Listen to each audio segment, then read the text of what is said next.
سے نہیں پڑھی ہوئی. بہت ایک گیپ انفارچونیٹلی آیا کئی کریکولمز کے اندر بھی.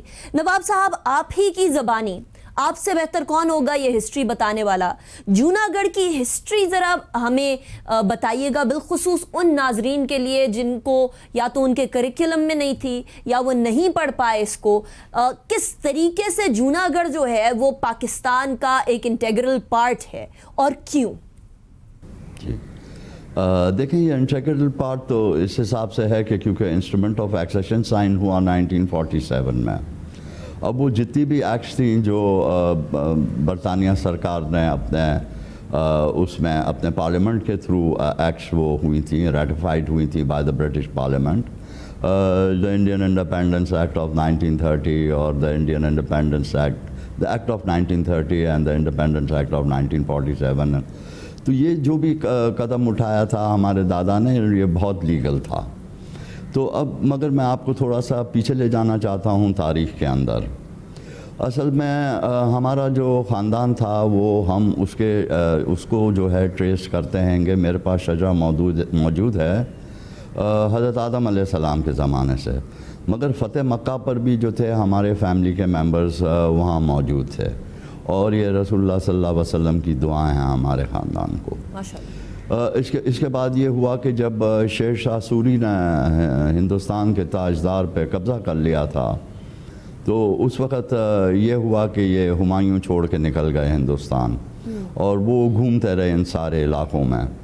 جب وہ کندہار پہنچے تو وہاں ہمارے ون آف آر اینسسٹرز، ہمارے ایک جد امجد سے ان کی ملاقات ہوئی جن کا نام عثمان خان بابی تھا، اور وہ اس زمانے میں وہاں افغانستان کی حکومت میں یہ رہا کرتے تھے، اور افغانستان کے جو بھی افیئرس تھے ان کے ریاستی عبور جو تھے وہ ریاستی معاملات وہ دیکھا کرتے تھے.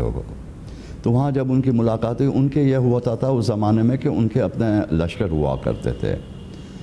تو ان نے پھر وہ راضی ہو گئے اس بات پر کہ ہم آپ کا ساتھ دیں گے، اور ہم اس کے بعد آپ کو واپس آپ کے ساتھ چلیں گے اور وہاں جنگ لڑیں گے اور آپ کو گدی پر بٹھائیں گے. تو وہ پھر ان کے ساتھ ہو گئے، ہمایوں کے ساتھ. تو اس زمانے میں پہلے زمانوں میں ہوتا یہی تھا کہ کئی لشکر ملا کرتے تھے، اور اس کے بعد ایک الائڈ لشکر بنا کرتا تھا، اور اس کے بعد پھر وہ اسالٹ ہوا کرتا تھا، حملے ہوتے تھے. تو چنانچہ پھر اس انسیڈنٹس میں بھی یہی ہوا کہ اس صورت میں بھی یہی ہوا، اور وہ گئے، اور اس کے بعد وہ شیر شاہ سوری کو ان نے ہٹایا اور ان کو ہمایوں کو گدی کے اوپر بٹھا دیا. اس کے بعد سے پھر ہمارے باپ دادا وہاں چلتے رہے مغلوں کے درباروں میں. تو they were statesmen, they were commanders, they were governor generals, and they مختلف ان نے پوزیشنز ہولڈ کری، اور کافی ہمارے 3-4 جنریشنز ہماری جو تھی وہاں ان کے ساتھ. تو تاریخ اس بات کی شہادت دیتی ہے کہ جو عزت ان کی تھی مغل بادشاہوں کی، اس میں ہمارے باپ داداؤں کی کسی طرح کوئی کم عزت، ان کی بھی ان کے برابر عزت تھی ان کی. تو یہ بہت اچھا ہوتا رہا، اور in recognition to the services جو یہ رینڈر کرا کرتے تھے ٹو دا مغل امپیریل، تو اس کے بدی میں جو بھی خدمات دیتے تھے تو ان کو پھر وہ جاگیریں وغیرہ ملا کرتی تھیں. رائٹ.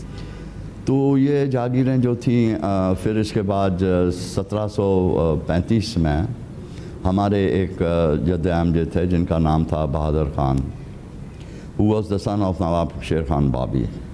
تو ان نے کہا کہ ہم یہ جو ہماری جاگیریں ہیں ہم اس کو کیوں نہ ایک اسٹیٹس دیں ایک ریاست کا، ہم کیوں نہ ایک ریاست بنائیں. تو اس وجہ سے 1735 میں ریاست Junagadh they proclaimed it as an independent sovereign state. اس کے بعد پھر یہ ہوا کہ آپ کو پتہ ہے کہ وہ برطانیہ آیا، اور برطانیہ کا راج ہو گیا اور مغلوں کا راج ختم ہو گیا. تو اس کے بعد ہماری پھر میٹنگز ہماری ہوئیں، اور اس میں کچھ ہمارے انسٹرومنٹس وغیرہ سائن ہوئے کچھ معاہدے برطانیہ سرکار کے ساتھ. تو ان نے کہا کہ ٹھیک ہے آپ اپنی ریاست جو ہے چلاتے رہیں جیسے دوسرے راجے مہاراجے اور نوابوں کے ساتھ ہوا. تو وہ بس پھر وہ سلسلہ چلتا رہا ٹل 1947. تو پھر 1947 میں یہ ہوا کہ دیکھیں آپ 1947 تک کے یہ ہندوستان جو تھا واز انڈیوائڈڈ ہندوستان، یہ ایک سلطنت تھی، ایک پوری امپائر تھی. تو پھر اس کو کاٹا گیا اور ڈومینینز بنائے گئے. تو 2 ڈومینینز آئے، right. the dominions of Hindustan and the اگلا dominions of سوال یہ آتا ہے کہ Pakistan. 1947 ہوتی ہے، جوناگڑھ ایکسیشن دیتا ہے پاکستان کے حق میں، لیکن جوناگڑھ کے اوپر بھارت حملہ کر دیتا ہے. نواب صاحب اس کی بھی ذرا کہانی بتائیے گا، یہ بھی بتائیے گا کہ یہ کیسے ہوا. ایک طرف بھارت کشمیر کی ایکسیشن کے پیچھے کہتا ہے کہ کشمیر ہمارا ہے، حالانکہ وہاں مسلم میجورٹی ہے. دوسری طرف جوناگڑھ کی ایکسیشن جو پاکستان کی فیور میں کی گئی اس کو وہ مانتا نہیں ہے اور اس پہ وہ قابض ہوا بیٹھا ہے. نواب صاحب یہ منطق مجھے سمجھ نہیں آئی. جی ہاں، اس میں دیکھیں محترمہ صاحبہ، میں آپ کو بتاؤں اس میں کوئی شک نہیں ہے کہ ایسی کئی ریاستیں تھیں ہندوستان میں. تقسیم ہند کی سے پہلے کی میں بات کر رہا ہوں گا. تو وہاں جا کے کہیں کہ مہاراجہ جو تھے وہ راجپوت تھے، کوئی ہندو تھے یا کوئی سکھ تھے، مگر ان کی جو پرجا تھی، ان کی جو سبجیکٹس تھے، عوام جو تھی وہ مسلمان تھی. تو اس میں یہ ہوا کہ کشمیر کے اندر جو مہاراجہ تھے وہ اپنے ہندو تھے اور عوام جو تھی وہ مسلمان تھی. تو جوناگڑھ کے اندر یہ تھا کہ تھوڑا سا فرق تھا، اس میں کوئی شک نہیں ہے کہ تھوڑی سی پاپولیشن جو تھا وہ ہندو کمیونٹی کا زیادہ تھا. مگر وہ بھی انہوں نے نواب صاحب کو کہا کہ ہم، کیونکہ جو اسٹیٹ کاؤنسل تھی جو کہ اسٹیٹ گورنمنٹ ہوا کرتی تھی، انہوں نے کہا کہ نواب صاحب ہم اپنا فل ٹرسٹ اینڈ کانفیڈنس آپ میں ریپوز کرتے ہیں، ہم کو پورا اعتماد ہے، کیونکہ آپ کے باپ داداؤں نے حکمرانی کری ہمارے باپ داداؤں پر، ہم بہت خوش ہیں، بہت خوشحال ریاست تھی، 6ٹھی سب سے امیر ترین ریاست تھی ہندوستان میں. تو انہوں نے کہا آپ جو فیصلہ کریں گے ہمیں منظور ہے اور ہمیں یقین ہے کہ وہ ہماری اور ہماری اولادوں کے لیے بہتر سے بہتر ہوگا. تو ٹیکنگ دیم انٹو کانفیڈنس، تو نواب صاحب نے یہ انسٹرومنٹ آف ایکسیشن سائن کرا پاکستان سے. تو اس وقت جو تھا وہ کرائیٹیریا یہ نہیں تھا کہ کون سے مذہب کے لوگوں کی اکثریت ہے اپنی اپنی ریاستوں میں ان دیئر ریسپیکٹیو اسٹیٹس، مگر کرائیٹیریا یہ تھا کہ ٹھیک ہے اگر جو راجہ مہاراجہ چاہتا، کیونکہ وہ رائٹ آف چوائس ان کو دیا تھا راجہ مہاراجاؤں کو اور نوابوں کو، کہ whether to accede to the dominions of Hindustan یا whether to accede to the dominions of Pakistan, یا اگر جو وہ چاہیں تو وہ اپنی ریاست کو انڈیپینڈنٹ رکھنا چاہیں تو وہ انڈیپینڈنٹ بھی رکھ سکتے تھے. تو as a sovereign ruler of the state of Junagadh and وہ پوری اپنی پرجا کے جو تھے بڑے، ان کو ان نے اعتماد میں لیتے ہوئے ان نے یہ فیصلہ کرا کہ ہم پاکستان کے ساتھ اپنا الحاق چاہتے ہیں. تو اس میں کون سی غلط بات ہوئی سمجھا؟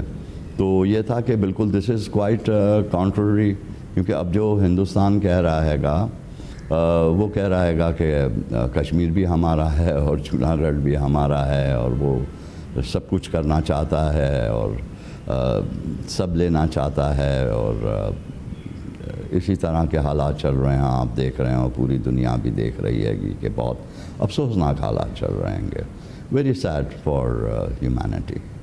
Indeed indeed. اچھا نواب صاحب، کیونکہ اب آج کل کشمیر کے اندر